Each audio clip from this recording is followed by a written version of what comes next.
علیکم السلام ورحمۃ اللہ وبرکاتہ۔ اللہ رب العالمین خوش رکھے، خیر و عافیت میں رکھے، اور اگر کسی وجہ سے زیادتی ہو جائے تو معذرت اور مسامحت سے کام لینے کی توفیق عطا فرمائے۔ سوال یہ تھا کہ کسی سے کسی پر ظلم ہو گیا اور زیادتی کرنے والے نے معافی مانگ لی، اور جس پر زیادتی ہوئی ہے اس نے معاف بھی کر دیا، لیکن پھر کبھی موقع ملتا ہے تو وہ اس کو ذکر کرتا ہے اور طعنہ دیتا ہے، تو کیا یہ درست ہے؟ اس کا جواب یہ ہے کہ یہ بالکل درست نہیں ہے، یہ بالکل ہی درست نہیں ہے، بلکہ یہ خود زیادتی ہے۔ چنانچہ علماء کا اتفاق ہے کہ جس نے بھی ظالم کو معاف کر دیا تو اب اس کو ذکر کرنے کا حق نہیں ہے، ذکر کرنے کا حق نہیں ہے، اور نہ طعنہ دینے کا حق ہے۔ امام بخاری نے ایک باب باندھا ہے، باب اذا حل له من ظلمه فلا رجوع فیہ۔ صحیح بخاری میں یہ باب نوٹ کیجئے گا کہ جب کوئی آدمی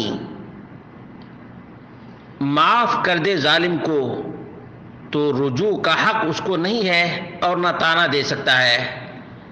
ابن حجر العسقلانی رحمہ اللہ کہتے ہیں وَهُوَ فِي مَا مَضَى بِاتفاق، ظلم کیا تھا، مظلوم نے معاف کر دیا اور یہ گزر گیا، اب اس کو حق نہیں ہے کہ وہ اس ظلم کو یاد دلائے یا اس زیادتی کی وجہ سے طعنہ دے۔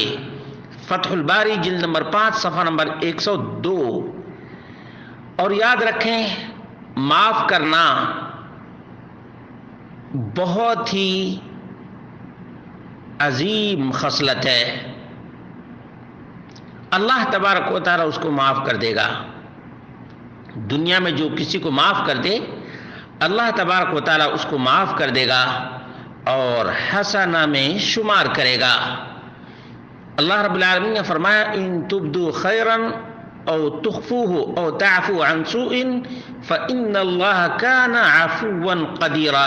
سورۃ النساء آیت نمبر 149، 149 نمبر کی یہ آیت ہے۔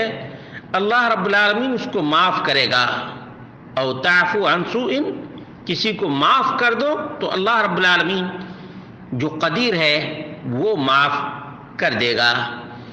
ابن جریر الطبری کہتے ہیں ان اللہ لم یزل ذا عفو علی عبادہ مع قدرتہ علی عقابہم علی معصیتہم ایاہ۔ اللہ رب العالمین اپنے بندے کو معاف کرتا ہی رہتا ہے، جبکہ اللہ رب العالمین بندے کے نافرمانی پر عذاب دینے کی قدرت رکھتا ہے۔ فاعفوا انتم ایضا ایھا الناس، تو لوگو تم بھی آپس میں ایک دوسرے کو معاف کر دیا کرو۔ عمن اتی الیکم ظلما، جو تم پر ظلم کرے تم بھی اس کو معاف کر دو۔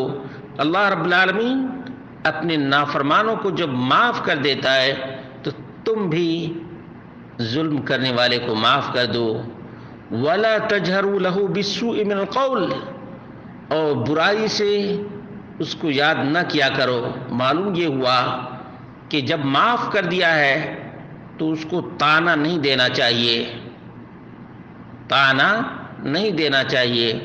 وَإِن قَدَرْتُمْ عَلَى الْإِسَاءَةِ إِلَيْهِ، اگرچہ ایک مظلوم کو جو معاف کر چکا ہے ظالم کو، اسے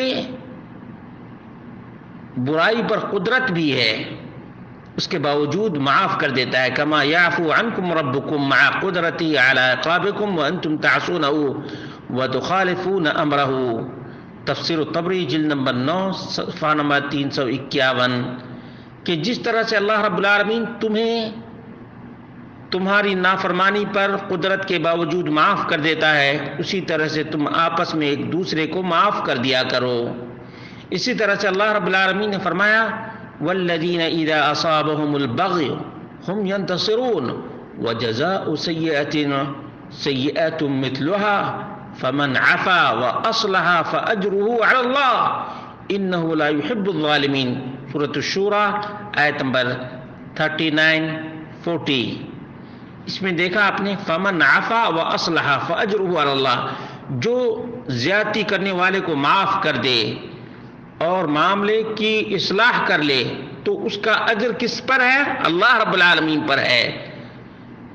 انہ لا یحب الظالمین، ظلم کرنے والے کو اللہ رب العالمین معاف نہیں کرتا ہے۔